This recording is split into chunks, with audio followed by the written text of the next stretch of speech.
All right, part 2. Let's see what goes on in here. The big one is immigration. Big one. As Vice big, President, you fat, were tasked stinky with addressing the immigration. root causes of migration in southern countries. Southern Northern countries. part of Central America. The northern part Yeah. Oh, Central yeah. America that affects the southern border of the U.S. Oh. During the Biden-Harris administration, there were record numbers of illegal border crossings. Why did the Biden-Harris administration wait 3.5 years to implement sweeping asylum restrictions? That's a good question. Well, first of all, the root causes always does work that. I Well, did first as of Vice all- President, that I was asked to do by the President, has actually resulted in a number of benefits, including historic investments by American businesses in that region. The number of immigrants coming from that region has actually reduced since we began that work. But I will say this, that Skim away. Joe Biden and I, and our administration, Yes. worked with members of the United States Congress on an immigration issue that is very significant to the American people and to our Oh. security, which is the border. Okay. And through bipartisan work, including some of the most conservative members of the United States Will Congress, she say anything? a bill was crafted, which Oh, we supported. a bill. Which I support. And Donald Trump got support. word of this bill that would have contributed to securing our border, and because he believes that it would not have helped him politically, he told his folks in Congress, don't put it forward. He killed the bill. A border security bill that would have put 1,500 more agents on the border. And What's let the me tell you bill? something. The Border Patrol endorsed the bill. And I'm sure in large part because they knew they were working around the clock, and 1,500 more agents would help them. That bill would have allowed us to increase seizures of fentanyl. Ask any community in America that has been devastated by fentanyl what passing that bill would have done to address their concern and a pain that they've experienced. So you would push that legislation again. I just want to Not ask only about push it, I will make sure that it comes to my desk and I would sign it. just one other question about something that you said in Yeah, 2019 wait, pause when you that. first. Damn it. I stopped recording my screen instead of pausing it. Incredible. I can't believe she talked for that long and didn't say anything. I couldn't believe how much she talked and pretty much didn't say anything.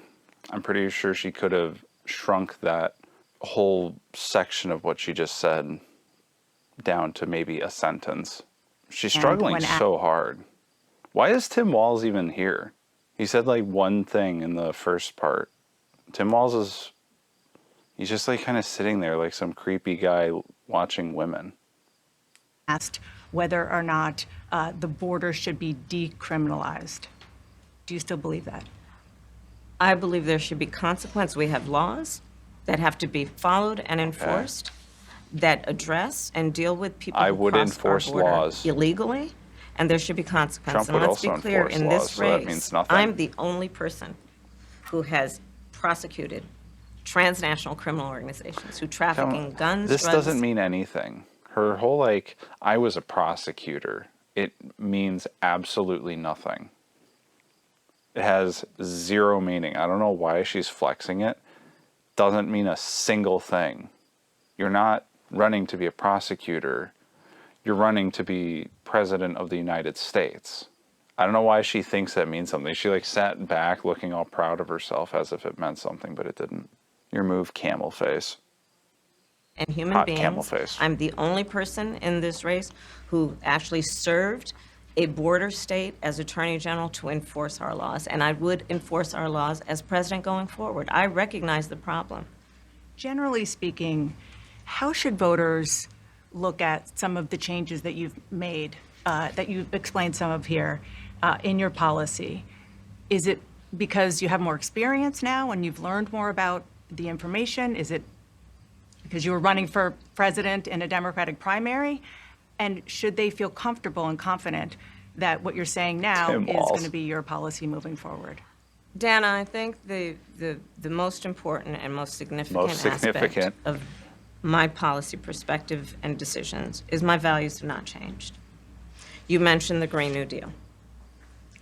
I have always believed, and I have worked on it, that the climate crisis is real, that it is an urgent matter to which we should apply metrics that include holding ourselves to deadlines around time. Deadlines? We Oh, did that hang with the on. Inflation Gotta stop Reduction on there. Act.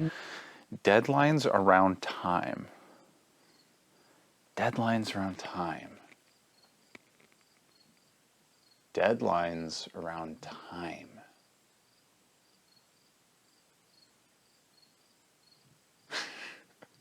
I don't think that means anything. Deadlines around time.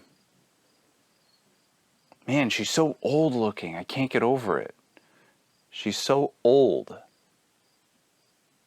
Ugh.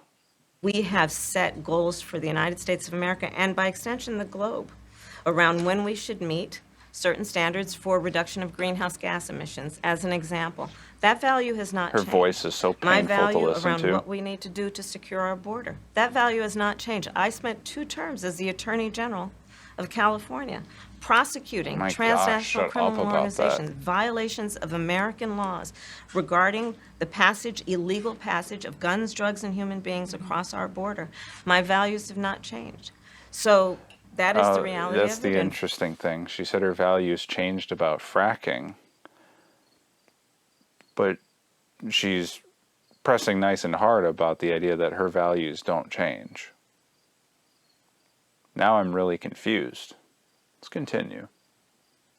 4 years of being vice president, I'll tell you, one of the aspects to your point is traveling the country extensively. I mean, I'm here in Georgia. I think somebody told me 17 times since I've been vice president in Georgia alone.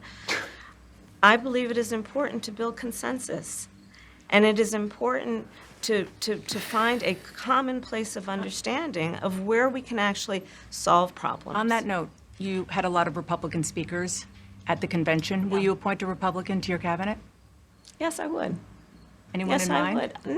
No one in particular in mind. We got 68 days to go with this election, so I'm not putting the cart before the horse. But I would. I think it's really important. I have spent my career inviting diversity of opinion. I think it's important to have people at the table when some of the most important decisions are being made that have different views, different experiences. And I Oh, think man. it would be to the benefit of the American public to have a member of my cabinet who was a Republican. What? I want to ask you about your opponent, Donald Trump. Okay.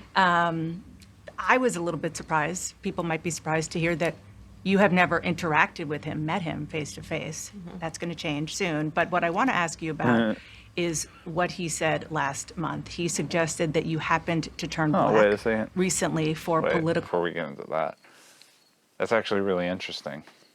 I didn't know that they've never seen each other face to face. Well, that'll be interesting. Jeez, what a horrible spot to pause on. Every face she makes is so horrible. I hope Trump doesn't get like a heart attack when he sees her. Jeez Louise. Purposes, questioning a core part of your identity. Yeah. Any? Same old tired playbook. Next question, please. That's it. That's it. That was Okay. creepy. Let's talk about some foreign policy issues that would be on your plate if you become commander-in-chief. President Biden has tried unsuccessfully to end the war between Israel and Hamas in Gaza. He's been doing it for months and months, along Whoa, with okay, you. wait. Would you do any? Hang on. My brain's like catching up to that last moment, like same old playbook.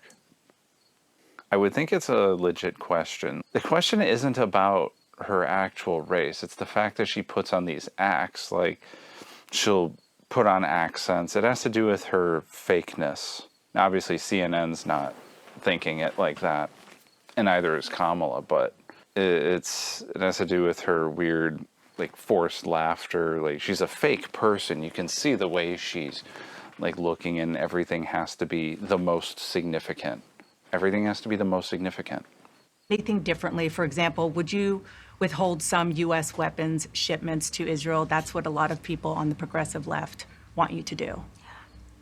Let me be very clear. I am unequivocal and unwavering in my commitment to Israel's defense and its ability to defend itself. And that's not going to change.